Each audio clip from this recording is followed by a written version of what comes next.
29장입니다.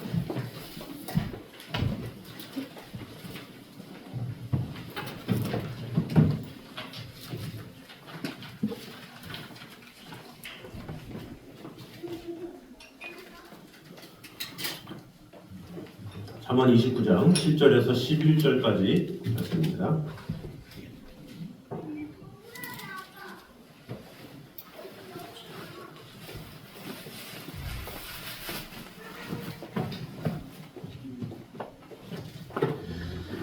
잠언 29장 7절에서 11절까지 말씀입니다.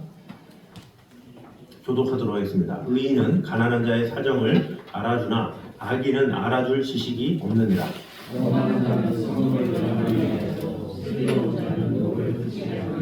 지혜로운 자와 미련한 자가 다투면 지혜로운 자가 노하든지 웃든지 그 다툼은 그침이 없느니라.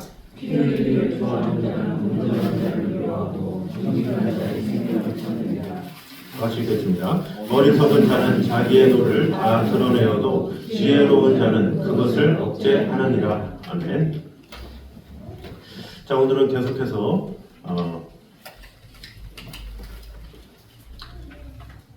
의인이 이웃에게 끼치는 행복, 우리 두 번째 시간으로 은혜를 나누도록 하겠습니다. 계속해서 보면 의인은 어떻고 악인은 어떻고 이렇게 상반적인 내용들이 나오고 있습니다. 먼저 7절을 다 같이 한번 읽어보도록 하겠습니다. 시작.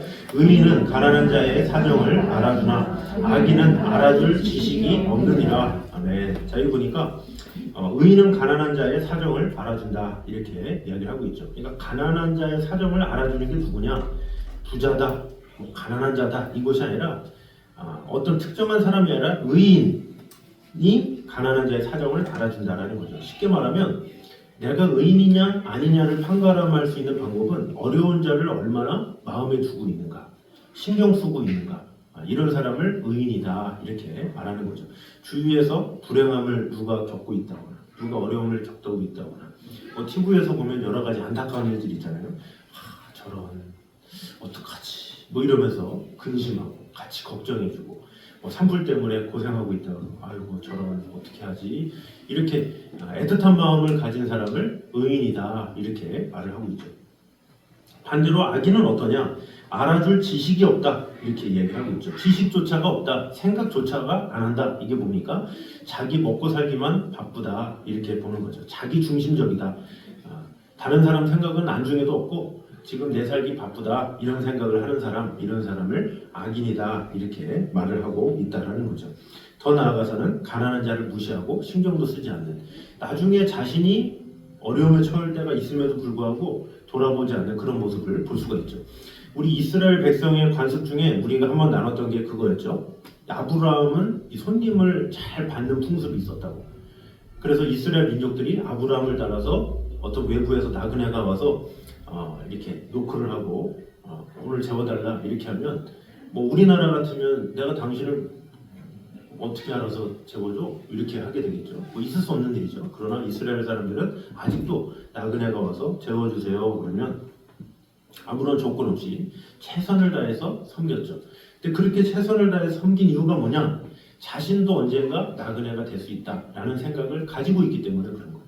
자신도 언젠가 뭐 사업이 망하던가 아니면 생각지 않은 일들로 인해서 갑자기 길을 방황하게 되거나 그런 일이 있을 수 있잖아요. 그래서 서로 내가 어떻게 될 수 있기 때문에 이 손님을 최우선으로 이렇게 돕고 사랑하는 거죠. 그러면 그가 대접한 만큼 나도 어려움이 있을 때 상대도 도와준다라는 개념이 있는 거죠. 그래서 의로운 사람은 항상 다른 사람에 대해서 관대하고 어려운 사람이 있다 그러면 어떻게 하면 그의 필요를 알고 잘 도와줄까 마음을 다하고 생각한다라는 거죠. 반대로 악인은 그런 생각조차도 없는 거죠. 안중에도 없고 그러다가 나중에 정신 차리고 그런데 정신 차려보니까 아무도 도와줄 사람이 없고 이런 경우가 있죠. 왜? 심은 대로 거두기 때문에 내가 그런 어려움에 처한 사람들, 힘든 사람들, 어려운 사람들을 이렇게 도와주면 이 사람들은 몰라도 하나님은 아시잖아요. 그래서 당장에는 뭔가 내가 손해보는 것 같고 내가 너무 다른 사람들 위해서 사나? 너무 헌신하나? 내가 너무 내 에너지를 다 그쪽에다 쏟나? 라고 할 수 있지만 하나님은 의로우셔서 선하셔서 그 모든 것을 아셔서 갚아주신다라는 거죠. 그래서 내가 정말로 어려울 때 누군가를 보내셔서 해결을 시켜주시고 은혜 주신다는 거죠. 그래서 믿음이 있는 사람의 특징이 뭐냐? 하나님의 도우심을 가지고 이 땅에서 최선을 다해서 다른 사람 중심으로 살아가는 자죠. 다른 사람 중심으로 이렇게 살아가다 보면 당장은 내가 어렵지 않지만 사람이라는 게 모르는 거예요. 이 사람이라는 게 내가 당장 어떻게 될지 모르는 거죠. 그래서 우리는 이 멀리를 항상 내다보면서 살아가는 그런 지혜가 필요하다라는 거죠.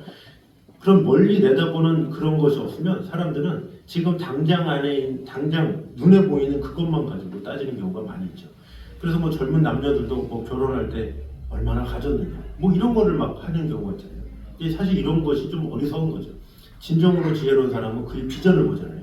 얼마나 이 사람이 꿈을 가지고 있느냐 이런 것을 가지고 평가를 하고 지금의 여부에 신경을 안 쓰거든요. 왜냐? 지혜롭기 때문에.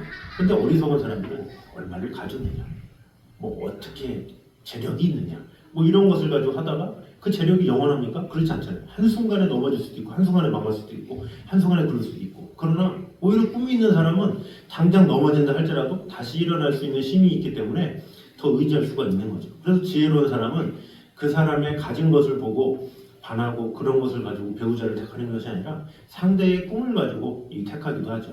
마찬가지로 이 하나님께서 원하시고 기뻐하시는 자는 뭐냐?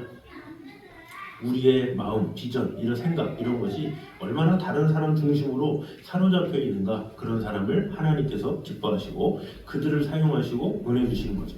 그러나 그런 것에 대해서 안중이 없는 그런 사람을 악인이라고 그러는데 이런 사람들은 그런 생각조차도 안 한다라는 거죠. 무조건 내가 잘 먹어야 돼. 무조건 내가 잘 살아야 돼. 내 가족이 잘 돼야 돼. 이런 생각만 하고 살아갈 수밖에 없다라는 거죠. 그러므로 우리는 항상 연약한 자, 위로받을 자, 또 사랑이 필요한 자 이런 자들을 잘 돌아보고 잘 둘러봄으로 말미암아 우리가 언제 어느 때 어떻게 될지 모르기 때문에 마음을 다해서 그 영혼들을 위해서 사랑하기에 힘쓰는 저 여러분 되시기를 주님의 이름으로 축원합니다. 자, 두 번째는 29장 8절 우리 같이 한번 읽겠습니다. 시작. 거만한 자는 성읍을 요란하게 하여도 슬기로운 자는 노를 그치게 하느니라. 네. 자, 거만한 자의 특징이 뭐냐? 성읍을 요란하게 한다. 슬기로운 자는 노를 그치게 한다. 이렇게 이야기를 하고 있죠. 같은 성읍 안에 있어도 거만한 자는 성읍을 시끄럽게 한다는 거죠. 또 지혜로운 사람은 노를 그치게 한다. 이렇게 볼 수가 있습니다. 그래서 거만한 자의 특징은 뭐냐?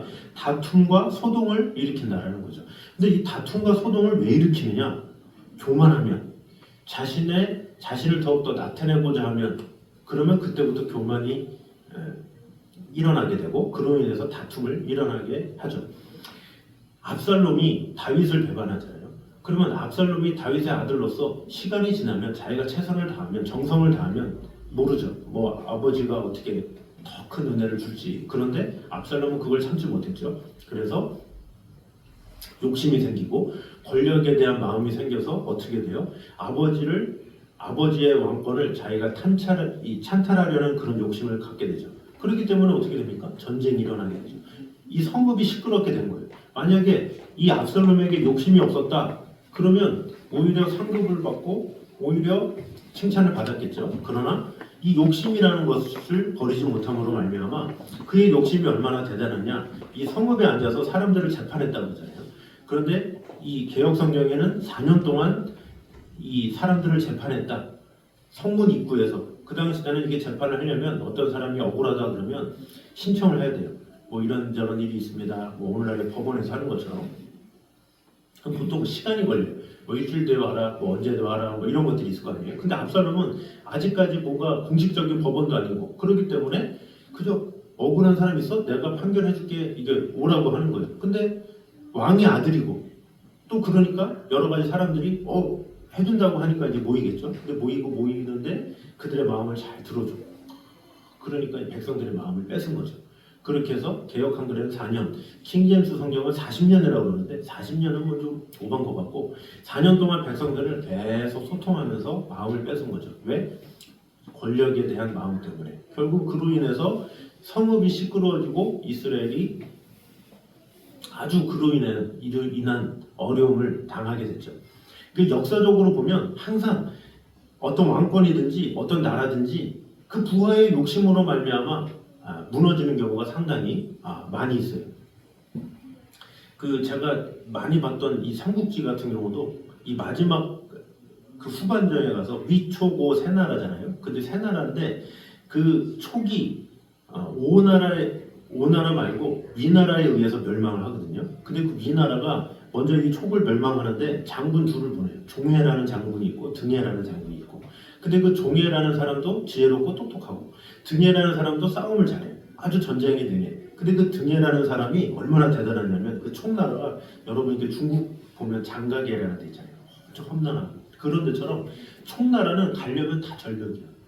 사람이 갈 수가 없어. 근데 그 유비의 아들이 유선인데 그 유선을 덮치려고 무모하게 거긴 길도 아닌데 그 뒤로 올라가요. 등해라는 장군이. 그래서 병사들이 못 가요, 못 가요, 못 가? 막 푸시를 해가지고 결국에는 그 거기서 암벽 등반이 시작되는지 몰라도 막 박아가지고 기어가지고 그 암벽을 기어가지고 힘들게 막 사람들 다 죽어가는데 막 떨어지면 죽잖아요. 그러는데 무조건 강행군을 시켜가지고 결국에는 그곳을 점령해. 그것을 점령해서 몇 명 안 남았는데 그곳에 있었던 지키던 장군이 감각이라는 사람인데 보고 깜짝 놀랐어. 이게 어떻게 왔어? 너무 놀라가지고 본인이 밀면 이길 수도 있음에도 불구하고 너무 무서워서 바로 항복을 해요. 그래서 그 등해라는 사람이 그 산을 덮쳐가지고 결국에는 그 총나라를 항복시키거든요. 그 등해라는 사람은 그런 대단한 정신이 있었고 종해라는 사람도 상당히 능력이 있고 어떻게 보면 종해하고 등해로 말미암아 그 위나라가 그 사마의라는 사람을 통일시켜 준 거죠. 그런데 결국에는 어떻게 됐느냐? 그 등해라는 사람도 종해라는 사람도 바로 죽어. 바로 죽어. 왜? 욕심 때문에. 등해라는 사람도 내가 이렇게 했으니까 내가 나중에 권세 자리에 올 수 있겠지 이런 생각. 종해라는 사람도 내가 이렇게 전쟁을 통해서 이겼으니까 그 사마의라는 그 당시 때 승산이 있거든요. 그 사람을 내가 몰아낼 수 있겠지 이런 생각. 결국 뭐예요? 그들의 교만함으로 말미암아 아무리 지혜가 많지만 아무리 능력이 있지만 금방 다 죽었어요. 등해라는 사람도 금방 잡혀 죽고 종해라는 사람도 잡혀 죽고 이 세상의 모든 게 그래요. 로마 시대도 그렇고 모든 역사도 그렇고 대부분 그 나라가 시끄러운 이유는 반란을 일으켜서 시끄러워서 그런 거예요. 근데 오히려 욕심이 없는 사람들, 그냥 조용히 그냥 왕이 어떻게 말하든지 그냥 가만히 있는 사람들, 이런 사람들은 전쟁이 일어나지 않죠. 왜? 그런 게 없으니까. 반항하고 뭐 이런 거 자체가 없으니까 조용하게 그냥 끝나는 경우가 상당히 많이 있다라는 거죠. 그래서 지혜로운 자는 노를 그치게 하느니라 그러잖아요. 자기가 충분히 목소리를 낼 수 있음에도 불구하고 그냥 때를 기다려요. 그래서 위대한 사람일수록 똑똑한 사람일수록 그냥 말을 하지 않아. 말이 안 통하는구나. 뭐 이렇구나 저렇구나 하면서 그냥 딱 숨죠. 그래서 때를 기다려요. 10년이든 20년이든. 그러다가 나중에 왕이 와가지고 뭐 내가 잘못했다든지 뭐 이런 식으로 하는 경우가 상당히 많이 있죠. 그래서 역사적으로 갈라지고 무슨 일이 있고 이런 것은 보통 욕심으로 말미암아 생기게 된다는 거죠. 솔로몬도 르호보암과 여로보암으로 나뉘잖아요. 그 여로보암도 어떻게 돼요? 욕심이라는 게 들어와서 그 나라가 갈라지게 되는 거예요. 그래서 모든 것이 이 잘못된 교만함, 내가 뭔가 찾고자 하는, 내가 뭔가 우두머리가 되고자 하는 이런 걸로 말미암아 그 성읍이 시끄러운 것처럼 오늘 이 나라도 마찬가지다라는 거죠. 내가 될 거다, 내가 나만이 할 수 있다 이런 것들 때문에 자리 싸움. 뭐 오늘날에 이런 것들 많잖아요. 어떤 차례를 따라, 뭐 상황을 따라 이것이 아니라 내가 할 수 있다고 내가 하면서 그 쟁탈전 때문에 시끄러워지는 경우가 얼마나 많이 있습니까? 그래서 구약의 시대 역대상하나 이런 데 봐도 이 왕들이 온전하게 왕된 경우보다는 쿠데타 일으켜가지고 또 빼앗고 그래서 어떤 사람은 아달랴 같은 사람은 일주일 있으면 바로 폐위되고 이런 것들이 왜냐? 내가 하려는 그런 것들 때문에 일어날 수밖에 없다라는 거죠. 결론은 뭡니까? 거만한 자는 다툼과 소동을 일으킬 수밖에 없다라는 거죠. 어느 단체든지 거만한 마음을 가지면 다툼이 일어나. 왜? 내가 드러나고 싶어 하니까. 그러나 다른 사람이 세워지는 것을 기뻐하고 다른 사람을 높이는 데 마음을 다하면 다툴 일도 없는 것이죠.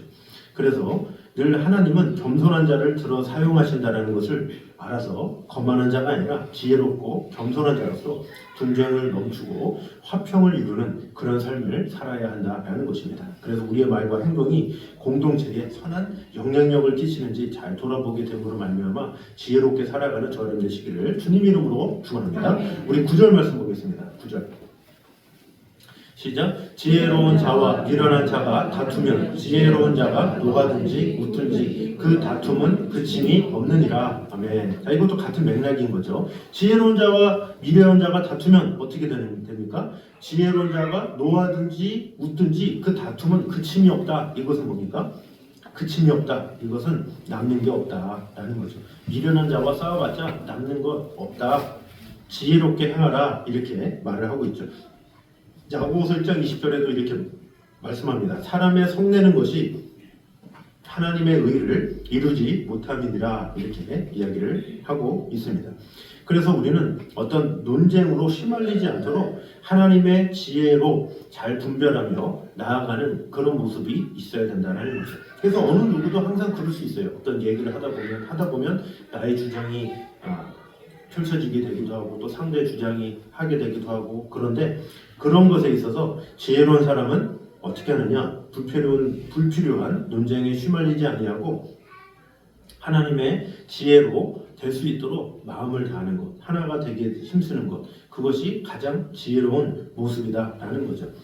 계속 만나고 계속 이야기해봐야 갈등만 생길 수밖에 없다는 거죠. 그래서 그런 일이 없도록 항상 이런 것에 있어서도 지혜롭게 이렇게 하라, 이렇게 말씀하는 겁니다.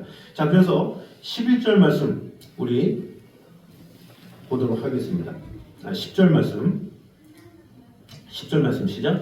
피 흘리기를 좋아하는 자는 미워하고 정직한 자의 생명을 찾느니라. 아멘. 자, 피 흘리기를 좋아하는 자는 온전한 자를 미워하고, 그 당연하죠.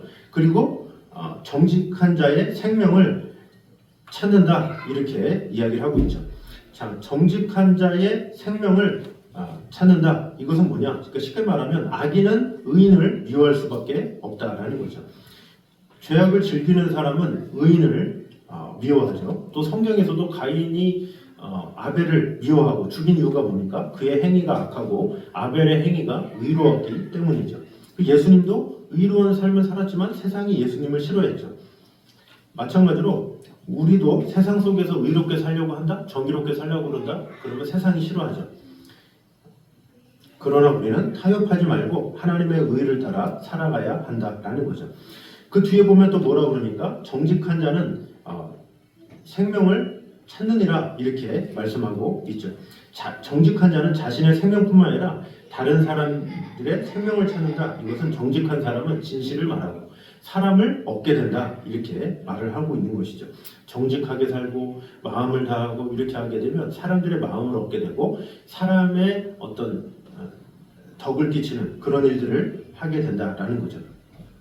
그래서 예수님은 어떻게 합니까? 십자가상에서도 주여 하나님이여 저들의 죄를 용서하여 주시옵소서, 이들은 저들이 하는 일을 모릅니다, 이렇게 말하는 거죠. 스데반도 그렇잖아요. 저들의 죄를 저들에게 돌리지 마옵소서, 이렇게 끝까지 오히려 그 자신을 핍박한 사람이지만 그를 보호해달라고 기도했죠.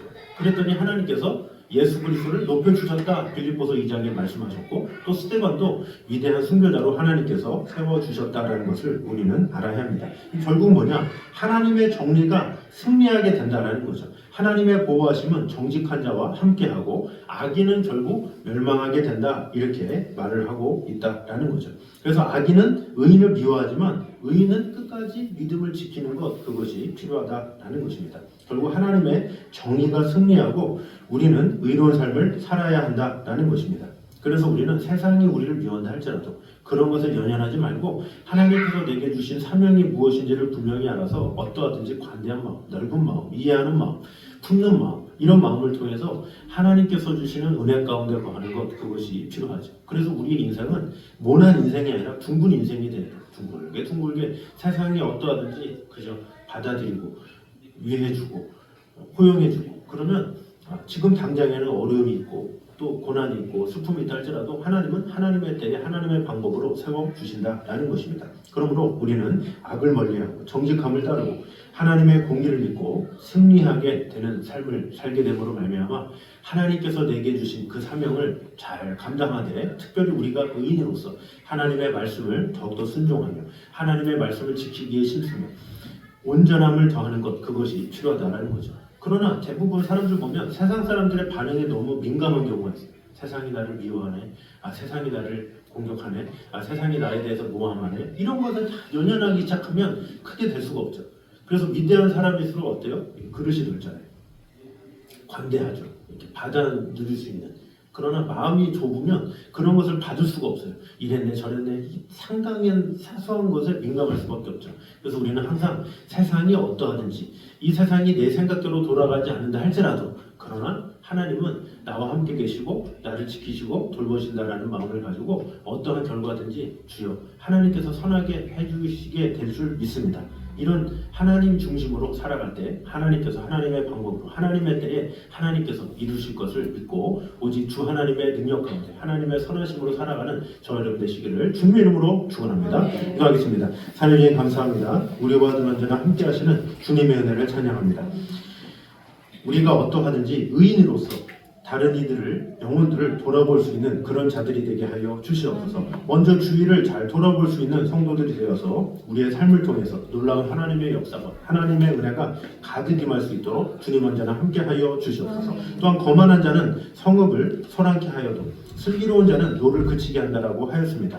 우리에게 교만함이 들어오고 우리에게 욕심이 찾아오면 우리는 무엇인가 얻으려고 합니다. 그러나 그 모든 것을 다 내려놓을 때 오히려 하나가 되는 것을 보게 됩니다. 주님, 우리 안에 욕심과 또 교만함 이런 것을 다 내려놓게 하시고 어찌하든지 화평하게 하게 되는데 마음을 다하는 그런 성도들이 되게 하여 주시옵소서. 아버지, 우리가 살아가는 동안에 미련한 자와 다투지 않도록 주님 인도하여 주셔서 우리가 항상 온유하고 겸손하게 주위를 잘 돌아볼 수 있는 그런 자들 되게 하여 주시옵소서. 특별히 악인은 의인을 미워할 수밖에 없다라는 것을 분명히 알아서 우리는 세상에 대해서 둥글게 잘 반응함으로 말미암아 어떠하든지 하나님께서 가장 좋은 길로 인도해 주시고 은혜 주신다라는 믿음 가지고 주 하나님의 선하심 따라 살아가는 그런 성도들이 되게 하여 주시옵소서. 이제는 우리 주 예수 그리스도의 은혜와 아버지 하나님의 무한하신 사랑과 성령님의 교통하심이 늘 우리와 함께 계시는 하나님의 나라와 영광을 위해 살아가기 원하는 이 자리에 있는 모든 성도들 위해 이제부터 여기까지 함께 있기를 간절히 축원하옵나이다. 아멘.